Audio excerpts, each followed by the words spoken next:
La mort de Néron.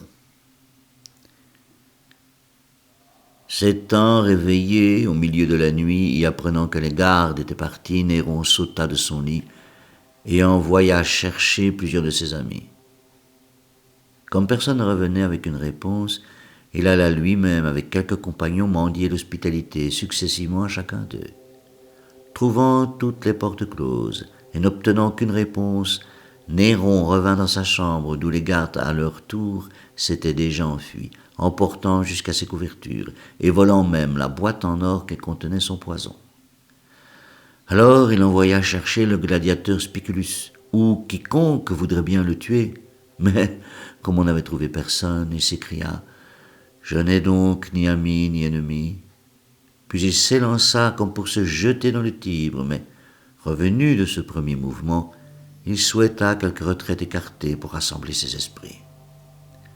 Phaon, son affranchi, lui proposa alors sa maison de banlieue. Restant comme il était, pieds nus et en tunique, Néron endossa par-dessus un petit manteau de couleur passée, se couvrit la tête, étendit un mouchoir devant sa figure et monta à cheval. Lorsqu'ils parvinrent près de la maison de Phaon, ils laissèrent leurs montures et passèrent dans la maison à travers des fouets et des broussailles. Là, Néron puisa dans le creux de sa main l'eau d'une flaque étalée à ses pieds et dit « Voilà les rafraîchissements de Néron ». Dans la maison, il se coucha sur un lit garni d'un mauvais matelas et d'un vieux manteau en guise de couverture.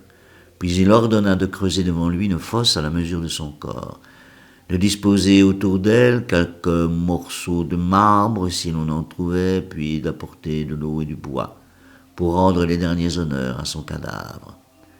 À chacun de ces préparatifs, Néron pleurait et répétait à tout instant « Quel artiste va périr avec moi ?»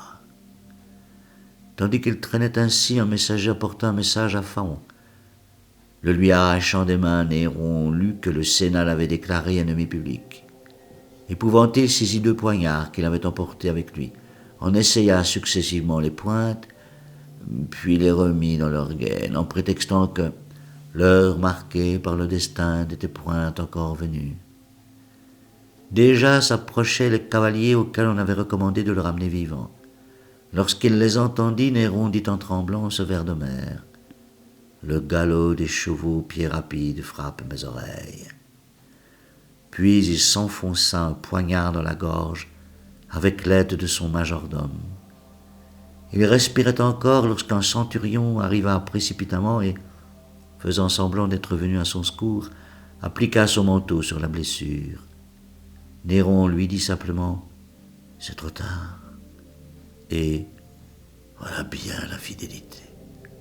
Sur ces mots, il expira, et ses yeux, sortant de sa tête, prirent une telle expression qu'ils inspirèrent l'horreur et l'épouvante à tous ceux qui les virent.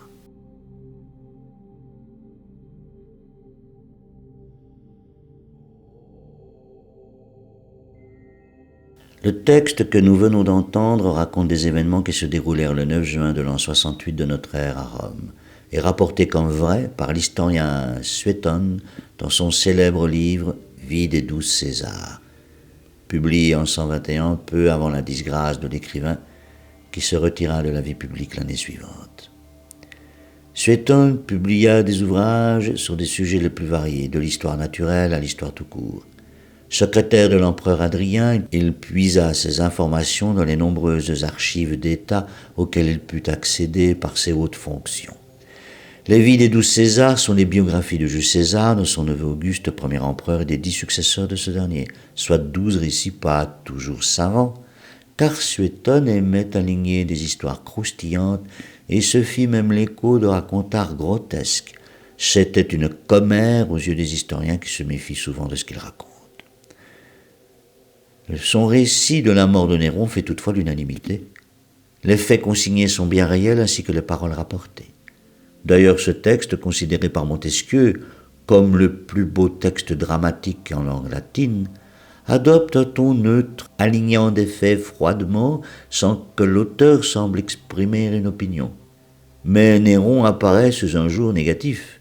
Malgré les apparences, Suétone fait de l'empereur déchu un portrait ironique, voire un portrait à charge.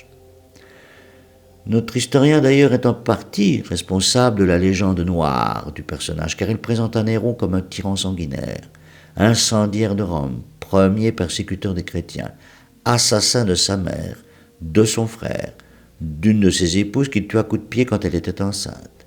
On raconte également que Néron, empereur du monde, se prenait pour un artiste et obligeait les gens à l'écouter chanter ses propres vers, ce qui écorchait les oreilles. C'était un mégalomane qui avait le monde à ses pieds. On ressent tout le tragique de son destin lorsqu'une révolte des armées le renversa de son piédestal, ce jour fatal qui nous est conté ici. Cela dit, les spécialistes pensent que ce portrait est excessif et que le personnage n'a pas été si ridicule, ni responsable de tous les crimes qu'on lui a imputés. Néron n'a peut-être pas brûlé Rome, n'a peut-être pas emprisonné son frère, et n'était peut-être pas un artiste dépourvu de talent.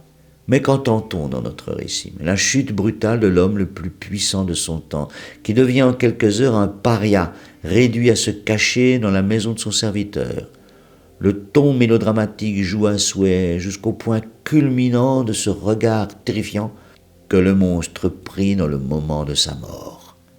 Suétone cesse alors de faire du journalisme pour devenir un dramaturge, non sans rappeler les accents d'un Shakespeare qui a aimé nous conter la chute bruyante des tyrans.